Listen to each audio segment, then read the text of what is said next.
Hello everyone, it's Attacker72 here, and for today, so we have gotten ourselves some latest gaming and Nintendo news for today's video, and the topic we're about to discuss for today is about the upcoming Game of the Year nominees for this year's Game Awards. Now, I know the Game Awards isn't everyone's favorite or everyone's cup of tea and all, but it is fun to watch this event every now and then and to see which game absolutely wins this year's big award and all. And now we've gotten the 6 new nominations for this year's Game of the Year and all, and let's just say there are a couple I find really interesting to be added, and some that are not surprising. So here are the 6 nominees for Game of the Year 2023. On the very right side, we got Alan Wake 2. I think I've heard of this game before. It was announced last year, if I can recall correctly, or was it 2021? I don't really know, but Alan Wake 2 being on here, okay, kind of interesting. Baldur's Gate 3, I heard some interesting things about this too. Marvel's Spider-Man 2, I mean, after all, this game has been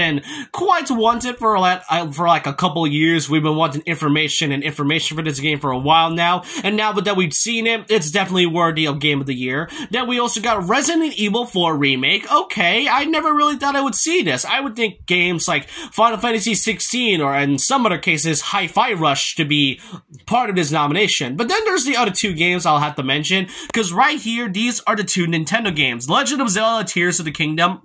I mean, it is really obvious from the fact that, I mean, come on, Tears of the Kingdom is by far one of my favorite games I've played, and from how this has been hyped up for 6 years, this was definitely worthy of it. But the most interesting one, and by far the most surprising of them all, is actually Super Mario Bros. Wonder being in this list. Now, it was crazy to think that Xenoblade Chronicles 3 was part of the Game of the Year last year, along with games like Stray, God of War Ragnarok, and Elden Ring. But Super Mario Bros. Wonder, of all things, is kind of a surprise, because I mean, I love Mario Bros. Wonder, but I never really consider it being Game of the Year material. I am happy for it either way, but I just don't know how to feel about this. But what I really am just disappointed about is the fact that there were like a couple of games that isn't really added in this one. For games such as Hi-Fi Rush, I remember many talking about how great this game is and how this game feels like it's worthy of Game of the Year, not because of the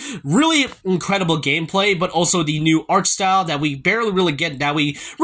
rarely get often. And then games like Final Fantasy XVI, I mean, with games like Tears of the Kingdom and Resident Evil 4, along with Spider-Man 2, I was genuinely surprised that Final Fantasy XVI, of all of the games, isn't in the Game of the Year nomination at all.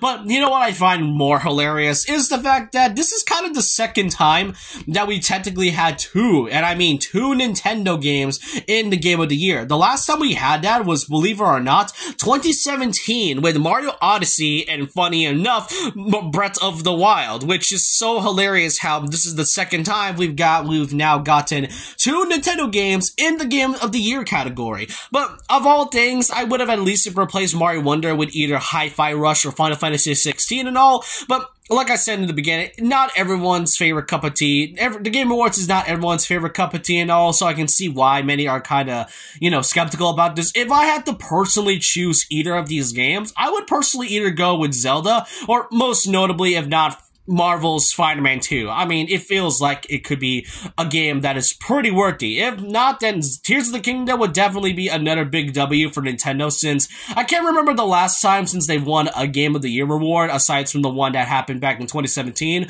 I'm pretty sure that was the only time they've gotten a Game of the Year award that time, but let me know what you all think in the comment section below about these 6 nominations. Which games would you replace for with any of them? Like I said, I would personally replace Mario Wonder with Final Fantasy XVI, but I want to know your thoughts down below about this. And so with that, leave a like, comment, subscribe, hit the notification bell for more videos, follow my Twitter, and I'll see you guys next time. And remember this, once a legend, always a legend.